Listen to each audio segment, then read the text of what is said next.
Bayangkan sebuah tumpukan uang senilai 15 triliun rupiah.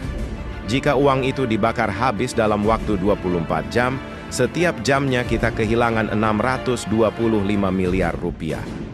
Itulah realita biaya perang yang harus ditanggung Amerika Serikat saat ini dalam konflik melawan Iran. Berbagai media besar dunia mulai membongkar angka yang tidak masuk akal ini. Dalam 100 jam pertama saja, operasional militer mereka sudah menelan biaya lebih dari 60 triliun rupiah. Pertanyaannya, siapa yang membayar semua ini dan untuk apa? Mari kita bedah kemana larinya uang tersebut. Tulang punggung kekuatan ini adalah kapal induk. Ambil contoh USS Gerald R. Ford. Kapal ini bukan sekadar kapal, tapi kota terapung dengan biaya operasional mencapai 109 miliar rupiah per hari. Itu baru biaya operasional dasar seperti gaji ribuan kru, bahan bakar nuklir, dan logistik harian. Belum lagi biaya perawatan jet tempur FA-18 Super Hornet yang terparkir di atasnya. 1 jam terbang jet ini memakan biaya sekitar 150 hingga 300 juta rupiah. Jika ada 50 jet yang beroperasi serentak, silakan Anda hitung sendiri berapa ratus miliar yang menguap ke langit setiap harinya. Namun, biaya terbesar sebenarnya ada pada amunisi.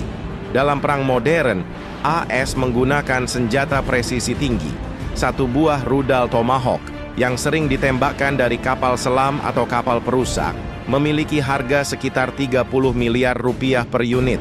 Sekali tekan tombol, 1 rumah mewah hancur jadi debu dalam hitungan detik.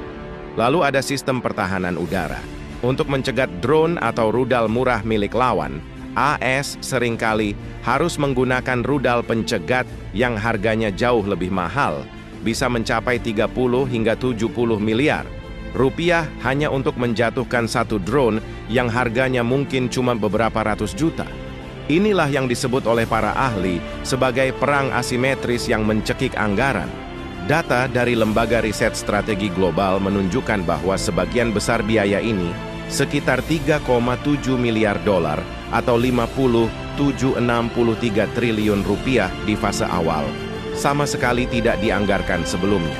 Artinya, ini adalah beban tambahan yang muncul mendadak. Banyak netizen di luar sana bertanya-tanya. Di tengah isu inflasi global dan utang negara yang menumpuk, bagaimana mungkin triliunan rupiah bisa diciptakan secara instan untuk kebutuhan militer, sementara urusan kemanusiaan seringkali dibilang tidak ada anggaran? Angka ini diprediksi akan terus membengkak jika durasi konflik memanjang. Sekarang saya ingin dengar pendapat kalian. Apakah pengeluaran 15 triliun per hari ini adalah investasi keamanan yang sebanding? Atau ini adalah bukti nyata kegagalan diplomasi dunia? Apakah adil jika uang sebanyak ini habis untuk kehancuran sementara banyak sektor lain yang kekurangan? Tulis pendapat kritis kalian di kolom komentar. Jangan lupa subscribe untuk update data militer lainnya.